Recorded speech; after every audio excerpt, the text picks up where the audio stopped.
Valencia es una ciudad milenaria que sorprende con un riquísimo patrimonio a todo aquel que viene a visitarla. Romanos, visigodos, musulmanes y cristianos habitaron sus murallas y dieron vida a esta ciudad mediterránea que fue un centro neurálgico en el comercio de toda Europa.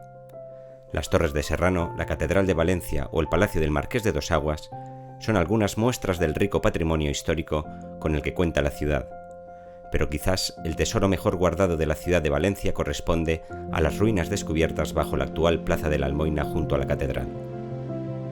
En este emplazamiento encontramos el Museo de la Almoina, un recinto subterráneo de 2.500 metros cuadrados que esconde los restos de los primeros asentamientos registrados que formaron esta capital española. La Valencia romana republicana, la imperial, la visigoda, todas ellas dejaron sus huellas en el subsuelo y desde las primeras excavaciones realizadas en el lugar en 1985 y las numerosas labores de restauración posteriores, podemos disfrutar de este magnífico museo emplazado en pleno centro de la ciudad y vislumbrar su origen con unas ruinas que sorprenden por su excelente estado de conservación. Para conocer en profundidad la importancia patrimonial de esta galería para con los monumentos valencianos, debemos remontarnos a la fundación romana de la ciudad. Valencia fue fundada en el año 138 a.C. por Décimo Junio Bruto, según nos cuenta el historiador romano Tibio Livio. El verdadero fundador que tenemos conocimiento por lo que dice Tito Livio es precisamente Décimo Junio Bruto. Ocurre que en el 138, tal como dice Tito Livio, se coge la tercera línea de sus 2 legiones y las manda ¿a dónde? Pues a una isla en un río que se llama Tiris, Turia, y que de alguna manera está rodeada por el norte, Saguntum, por el este, Edeta, por el sur, Setavis, y por bajo, Sucro. O sea, está completamente rodeada por fuerzas militares romanas. Y esto es la isla fundacional de Décimo Junio Bruto. Ahí colocó a sus soldados de la tercera línea de sus 2 legiones y fundó el Oppidum. Oppidum es una especie de municipio, pero rodeado de una muralla, ¿no? Que entonces debía de ser una empalizada. La crónica de la ciudad narrada por Tito Livio se confirma gracias a los restos arqueológicos descubiertos en la excavación de la Almoina y los restos óseos encontrados en la cota de la ciudad republicana. ¿Podemos tener certeza? Sí, porque hemos cogido los huesos de los enterramientos de la época fundacional y dan que con el estroncio su medición es del norte de Roma, que es Carrara y Etruria. O sea, aquellos soldados fundadores de la ciudad de Valencia eran soldados nacidos en Italia, en el norte de Roma, y que vinieron a luchar contra Viriato y contra Numancia, y que cuando se jubilaron, pues fueron nuestros primeros padres pobladores. Debido a su posición estratégica, Valencia se consolida como una nueva ciudad y su formación cambia el antiguo delta del río Turia, debido a la agricultura necesaria para la supervivencia de sus ciudadanos y la necesidad de ampliar el terreno para las grandes construcciones romanas. Esta primera, vamos a decir, población, ¿cómo se hace? Se hace entrando esa jubilación de militares y automáticamente todas las tierras de alrededor se centurian. Todo esto, en su momento, debía de ser un bosque mediterráneo y empieza a limpiarse el terreno, a quitarse y a trabajarse. Estamos en el año 138, Décimo Junio Bruto mete aquí sobre unos 3.000 a 4.000 soldados de la tercera línea, los coloca aquí. Y fijaros que esta isla y esta se separan por unos 50 a 75 centímetros de nivel de agua. Es facilísimo aterrarlo. Aquí, en este punto que son las Torres de Serranos, estaba el puerto romano. Luego, si los Edetanarum son los que controlan el municipio, con gabarras empezaron a rellenar este terreno y este terreno. Gracias a la situación privilegiada, Valencia se conforma como una gran urbe romana caracterizada por su abundancia y por su excelente situación estratégica. No obstante, el emblema de la ciudad estaba formado por el cuerno de la abundancia y las flechas de Poseidón.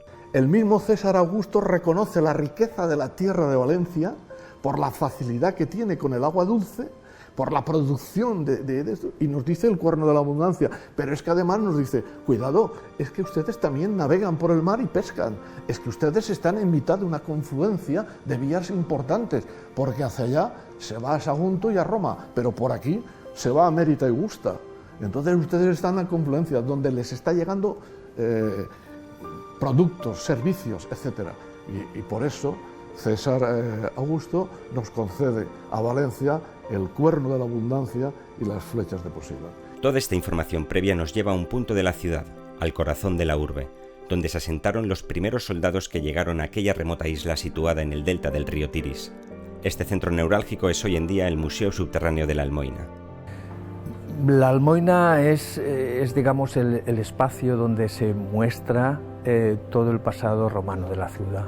Es realmente el museo arqueológico más importante de Valencia y es el espacio donde se muestra desde la fundación de la ciudad hasta prácticamente la construcción de la catedral y del actual centro episcopal.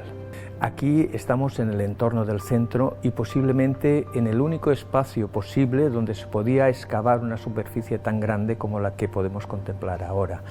Realmente fue una suerte poder excavar aquí porque llegamos a entrar en contacto con el Foro Romano y al mismo tiempo encontramos una serie de edificios públicos del entorno y muestran evidentemente la historia de la ciudad, la destrucción de la ciudad, la nueva construcción de la ciudad en época augustea. Tenemos la implantación del grupo episcopal de época visigoda, la zona del Alcázar islámico y después una serie de edificios vinculados con la Iglesia Catedral de Valencia. Esperábamos encontrar algo, pero el arqueólogo nunca sabe lo que va a encontrar, evidentemente. Y todas las campañas hemos tenido grandes sorpresas, desde que empezaron a salir los restos del antiguo edificio de la Almoina, cuando empezó a aparecer el palacio de época islámica con la rauda, y ya después, fundamentalmente, con la presencia de restos visigodos, con la necrópolis visigoda, con los enterramientos colectivos, con los ajuares, fue impresionante. Después también los edificios de época romana imperial, los elementos arquitectónicos, capiteles, columnas, fustes, y ya de época republicana. Lo de época republicana fue impresionante porque encontrarte los esqueletos que quedaron después de un conflicto militar que supuso la destrucción de Valencia fue impresionante. Las termas republicanas también conservadas era algo también que no esperábamos. Es uno de los edificios más importantes, no solo de la Almoina, sino también de la Hispania romana de época republicana, porque además es uno de los pocos edificios que conservamos íntegramente dentro del propio espacio expositivo. La importancia, yo creo, de las termas republicanas es que permite que la gente contemple un espacio con todas sus estancias, tal y como, la conocieron los romanos. Sorprende la enorme riqueza material encontrada en este asentamiento, y gracias a ella podemos llegar a vislumbrar y a imaginar las distintas culturas asentadas en este territorio que se llamó desde su fundación Valentia Edetanorum. Bueno, hay piezas realmente significativas. Os he comentado el tema de los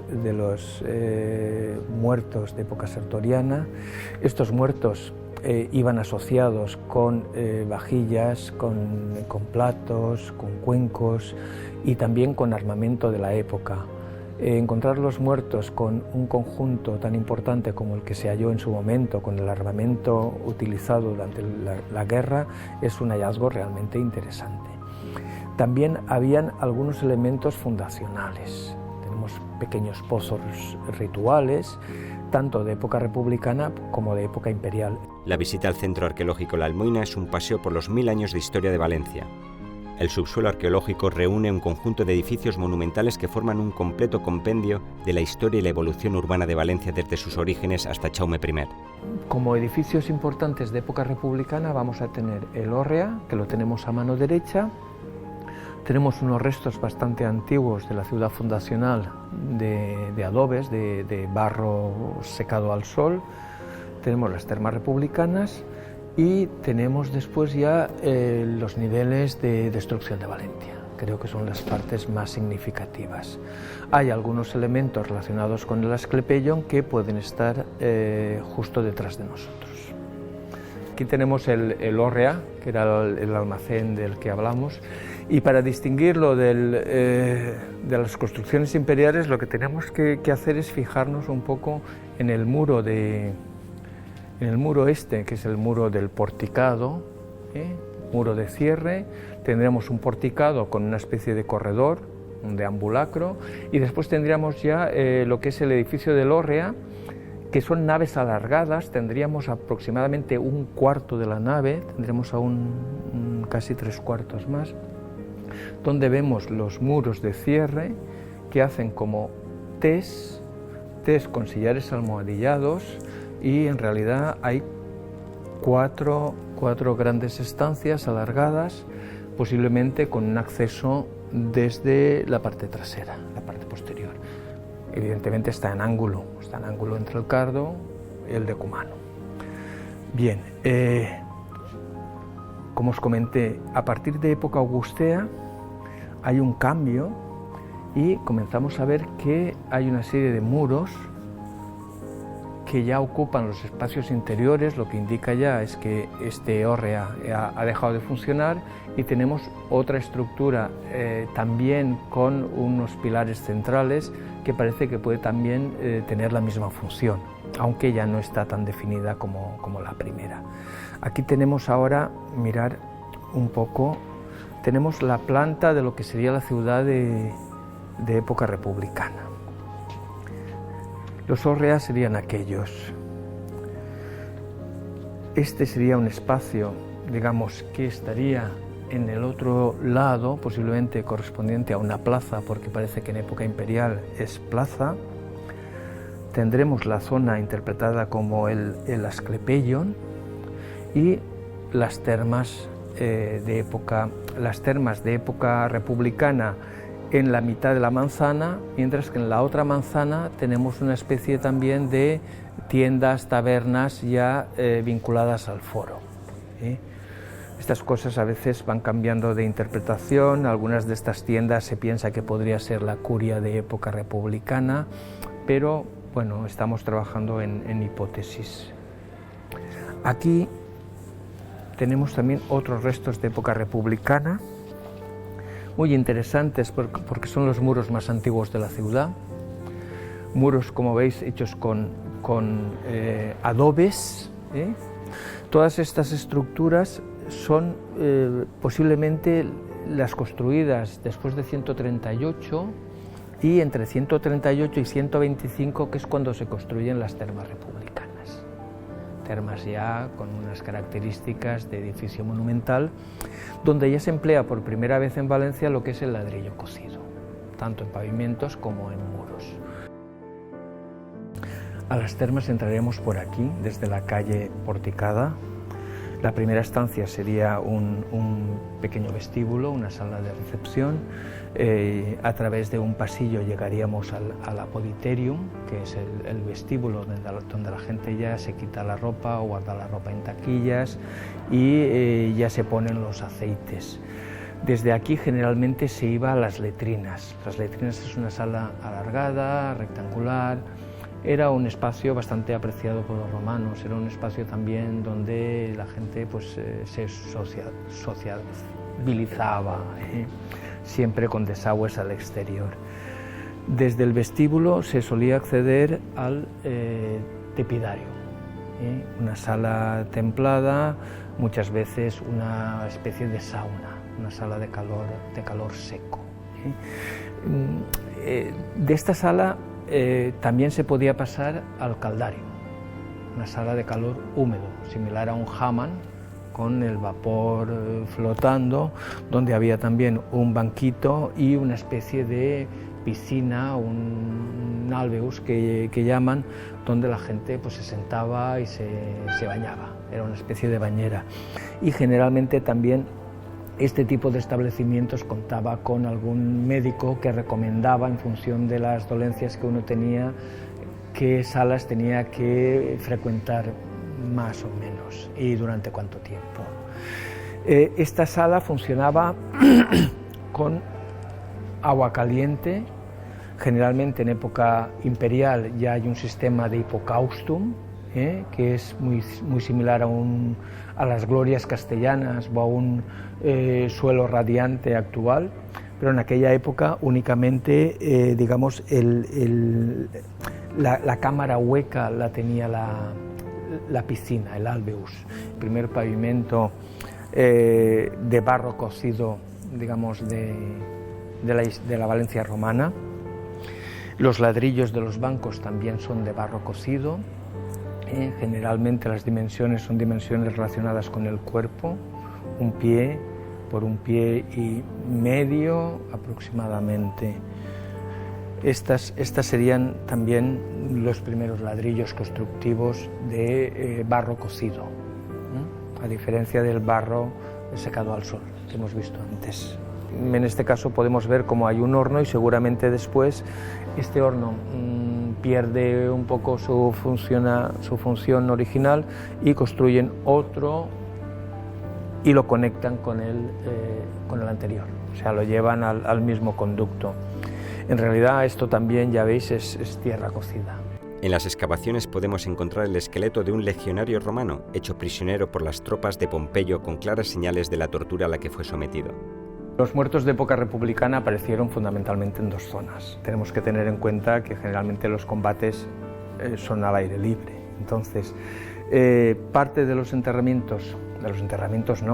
muertos que dejaron de enterrar, aparecieron justo en esta zona que correspondería al foro republicano, y la otra parte aparecieron más o menos por lo que sería el Cardo de época republicana, es decir, en las calles. Es decir, en total aparecieron unos 14 individuos.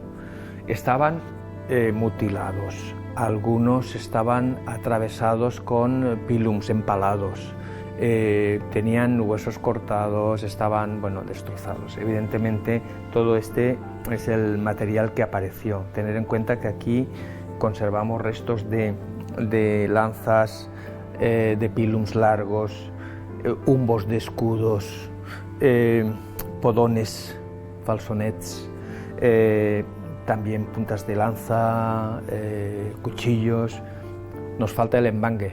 Evidentemente los embangues son de madera, materia orgánica, se acaba descomponiendo con el tiempo.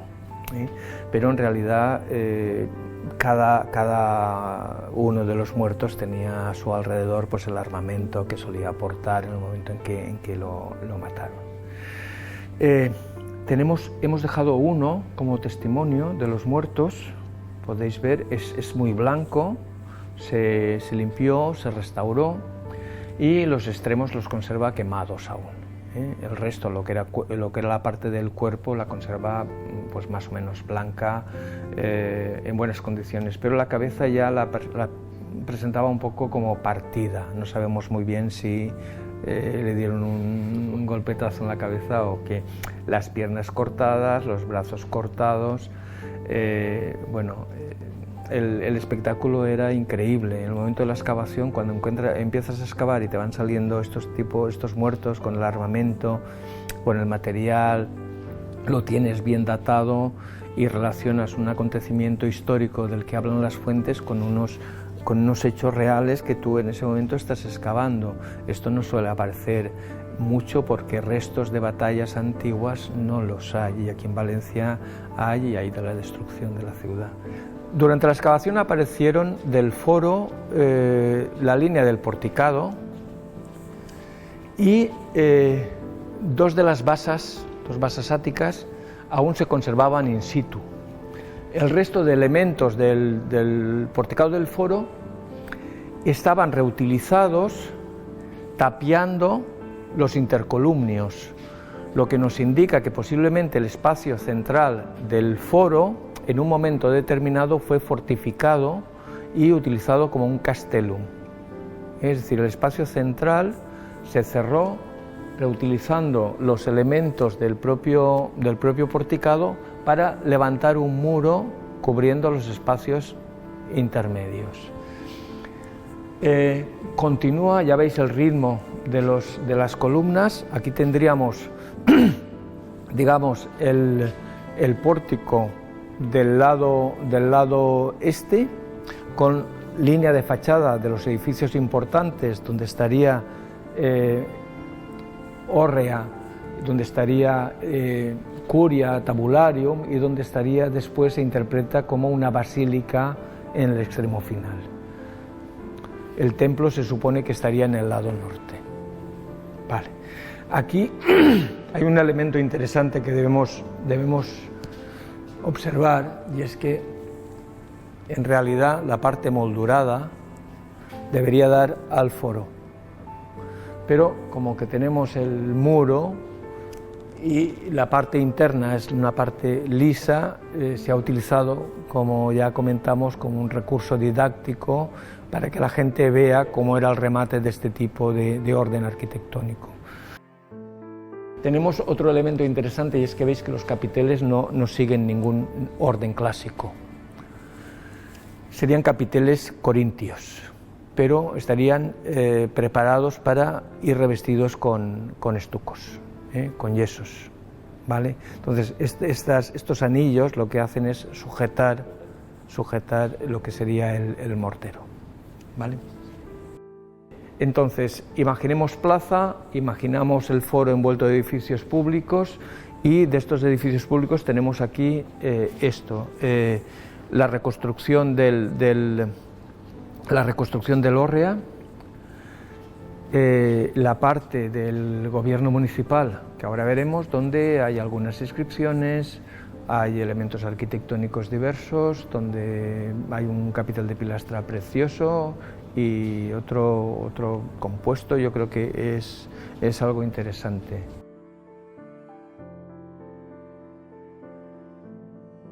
Y aquí hay una inscripción realmente interesante. Si veis, es una inscripción alargada, porque es una inscripción de una estatua ecuestre, y es una estatua ecuestre dedicada a un personaje que es Marco Alio Avito, pero este es hijo de Marco de la tribu Colina, y la gente de Valencia es de la tribu Galeria, con lo cual sabemos que este personaje no es de Valencia, ¿vale?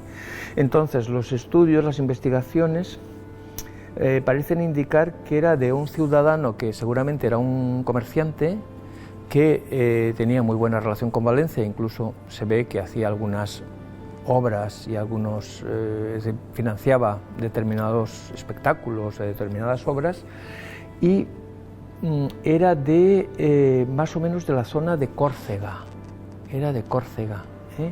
de Portus Libisonis, una ciudad que se llamaba en la antigüedad Portus Libisonis, y se la dedican ex decreto de curionum, es decir, en la curia los senadores de la ciudad deciden dedicarle a Alio Avito la estatua ecuestre, y la paga evidentemente la ciudad.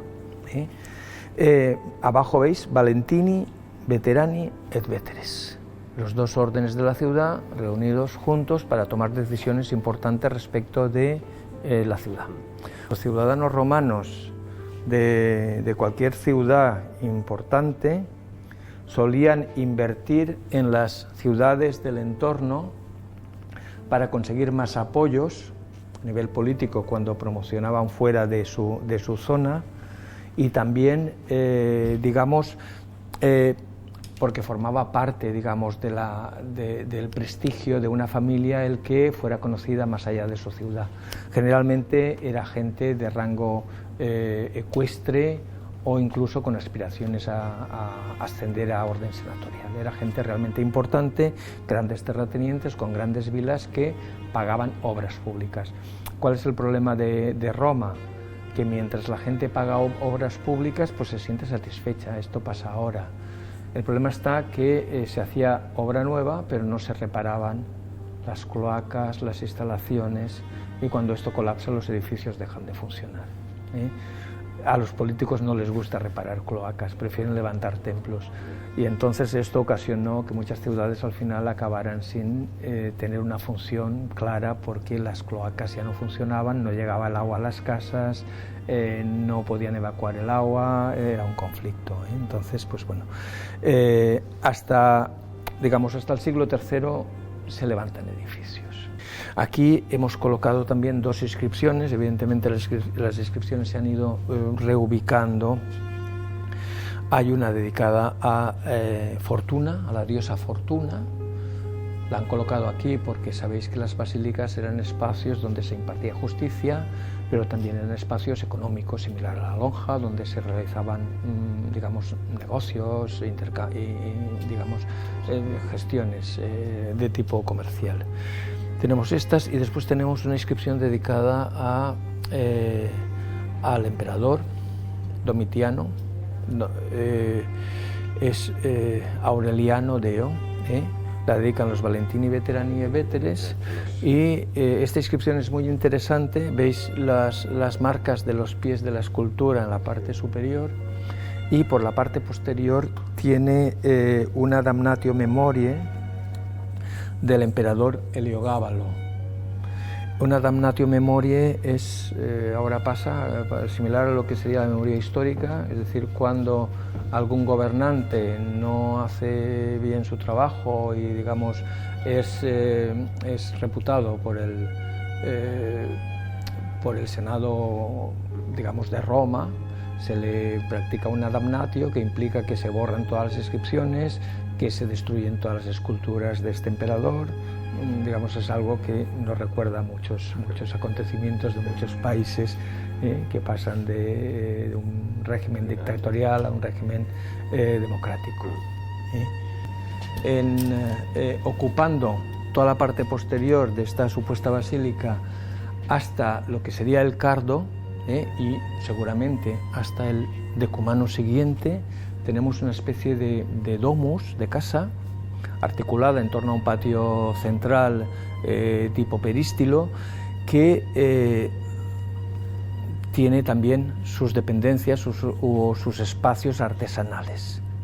Estos espacios artesanales, generalmente del siglo IV, se han vinculado con una supuesta tradición relacionada con San Vicente, porque se piensa que, claro, cuando llega San Vicente a Valencia no había cárceles en el sentido estricto, y parece que, según algunas hipótesis, lo encierran en una de las habitaciones de esta domus, que sería una domus vinculada también con algún miembro del gobierno municipal. Entonces, en relación con esta cárcel, surge la memoria posterior y el recuerdo, y se construye esta basílica martirial.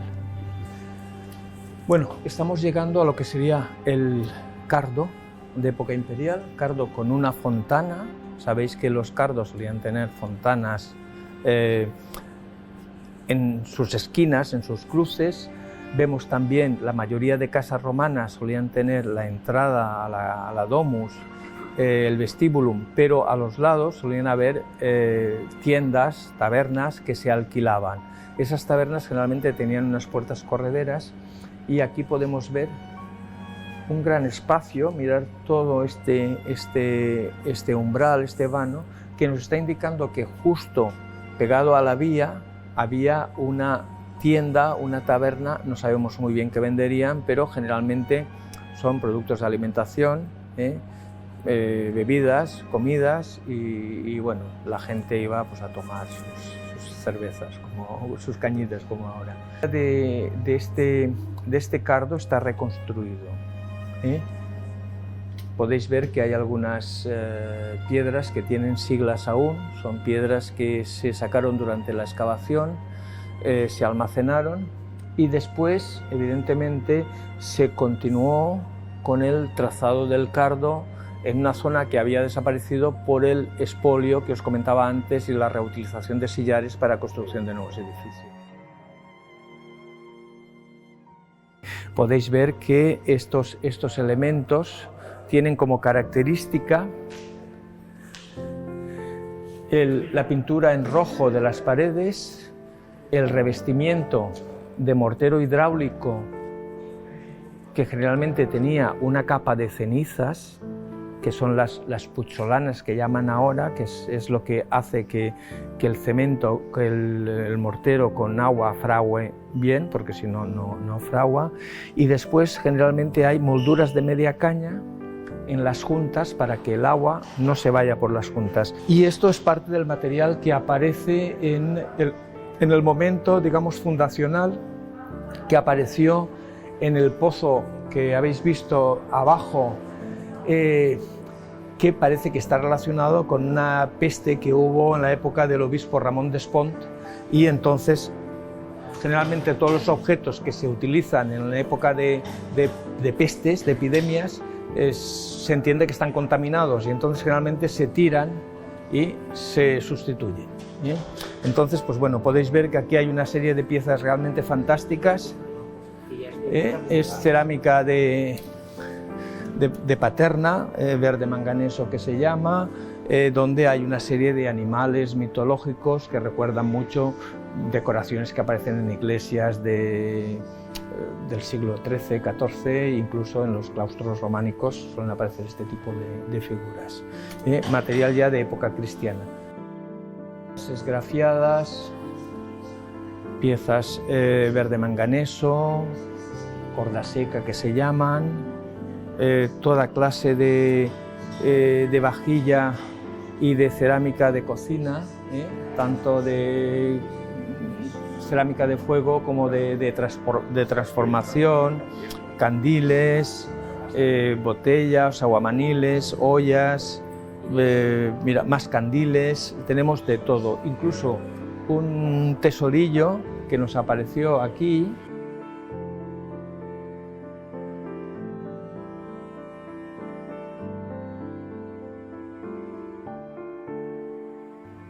Podéis ver cómo, mirad, tiene una serie de escenas muy bonitas. Son escenas que hay, que aparecen generalmente en la Terra Sigillata, son cerámicas del siglo, de época de Augusto, el año 5 antes, 5 después de Cristo. Son piezas muy apreciadas en la época y tienen diversas escenas que yo ahora mismo no soy capaz de interpretar, pero se ve aquí una especie de madre con el niño pequeño.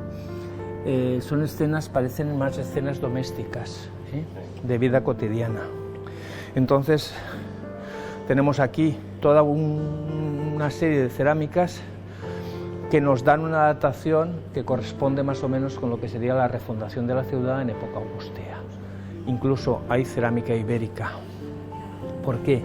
Pues porque los romanos, como veis, también entre su tropa tenían gente que copiaba, aportaba también piezas ibéricas, y son piezas que ya, aunque tienen la decoración típica de la cerámica ibérica, ya tienen una tipología más propiamente romana.